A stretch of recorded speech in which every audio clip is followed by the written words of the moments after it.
Hi guys, this is just a quick video lecture to introduce you to the first reading that we'll be doing from Reader's Choice.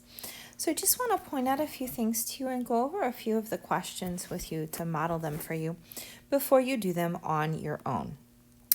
In this reading, you're going to be practicing 4 really important skills that we are going to work on throughout the semester. So before you even begin reading, I want to make sure that you read the paragraph here on the beginning of page 1. Efficient readers read differently depending on what they are reading and their goals. And there's 4 different types of reading behaviors or skills, and I want to highlight these for you here. So skimming, scanning, reading for thorough comprehension, and critical reading. Those are the 4 really important skills, and we're going to take a look at each one of those in detail. And the exercises with this reading in particular are designed to get you to practice those skills. Now, of course, you're going to use these skills all throughout the semester as we do different readings from the textbook and the novels that we'll be reading. But this is a good introduction to those skills. So we'll start with skimming. The first skill that you're going to be learning how to use is skimming. Okay, so skimming is quick reading for general ideas. When you skim, you move your eyes quickly and you just get a basic understanding of the text. Okay, so you do not read everything when you skim, and you do not read carefully. You read quickly things like the title, the subtitles, the topics, and the sentences. You also look at pictures and charts, graphs, icons for clues about what the text is about. So we're going to look at a web page from CNN.com on pages 2 and 3 and the related links, and then answer the following questions. Remember that you're going to move quickly from the questions to the web page. Don't write your answers out completely. Just make notes. Okay, just make notes. So just to demonstrate, question 1 I can't answer for you. You're going to have to kind of answer that one on your own. But question 2, I'm going to demonstrate this question for you. So then lucky you won't have to answer question number 2 on your own. How is the web page on pages 2 to 3 organized? For example, what kind of information do you find in the columns on the side of the page?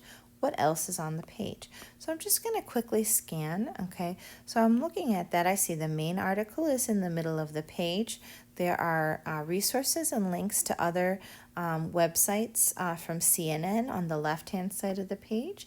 And there looks like there are some advertisements, links to advertisements on the right-hand side of the page when I look at that, okay? And it looks like it's about the same on the second page. So now I'm going to go back and answer what kind of information do I find on the columns. On the right-hand side, I found links to other CNN web pages. On the right-hand side, I found links to advertisements, and I found the main content of the article in the middle of the page. Okay, what else is on the page? Pictures, graphs, languages, other resources. Those are maybe some other things that I might want to make a note of as I'm answering that question. Okay, so for skimming, you're just going to go really quickly. You're not even going to read the article at all, really, as you're skimming. Okay, so I'm going to go to the next page in your textbook. This is on page 4. We're going to talk a little bit about scanning. So scanning is also quick reading, but it's for a different purpose. With skimming, you're trying to get a general idea of what the text is about, but when you scan, you are actually looking for information to answer a specific question. So you're not looking for a general idea, you're looking for some specific information, and usually it's a number or a word or maybe the name of something. So when you scan, take the following steps. Decide what information you're looking for, what form it's most likely to take. So for example, if you wanted to know how much something costs, you'd look for a number. If you wanted to know when something will start, you would look for a date or a time. If you wanted to know who did something, you'd be looking for a name. Next, decide where you need to look for the information. For example, you would turn to the sports section of the newspaper to discover who won a baseball game. you would scan the C section of the phone book for the number of a person named Stephen Carey. Move your eyes quickly down the page until you find what you want. When you find what you need, stop reading. So just like with skimming, you don't have to read the whole article. So here are some practice questions with skimming or with scanning. We're going to use that same web page from CNN to answer these questions. If you wanted to return to the main CNN site, where would you click? Okay, so I'm going to go back to the article and try to scan here, see if I can find, well, right away up at the top, I see home. That's where I would click. So I didn't have to look very far for that. I scan on home, and that's where I find that information. Okay, so scanning, looking for specific information, stop reading when you find that information, and then answer the rest of the questions on your own there, and then check the answer key to make sure that you found the correct answers. Here's where we're going to have to read in a little bit more detail. When you read for thorough comprehension, you try to understand the full meaning of the reading. So you're looking here for details as well as the general meaning of the selection. When you really comprehend a text, you've done the following things. You understand the main ideas, the author's point of view, the relationship of ideas, how they connect to the author's purpose. You've understood most of the concepts and the vocabulary.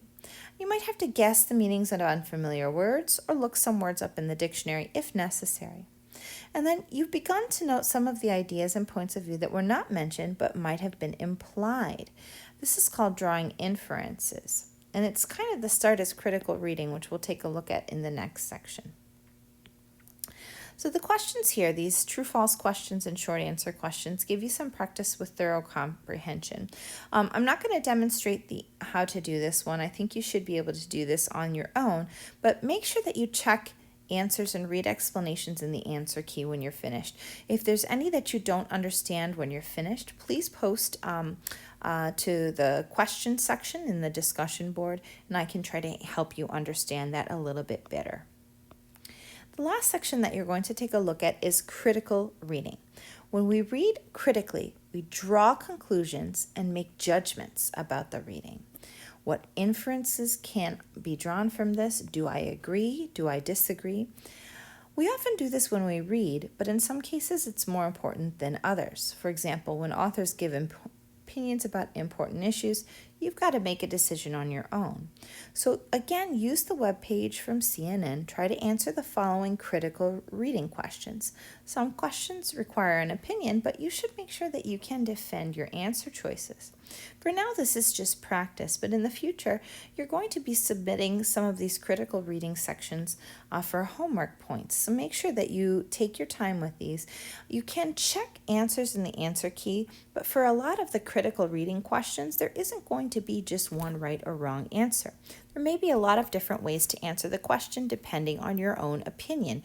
With critical reading questions, what is important is being able to defend your opinion and point to evidence from the text that supports your opinion for these critical reading questions. Okay, so now go ahead and turn to your own textbook and complete the reading.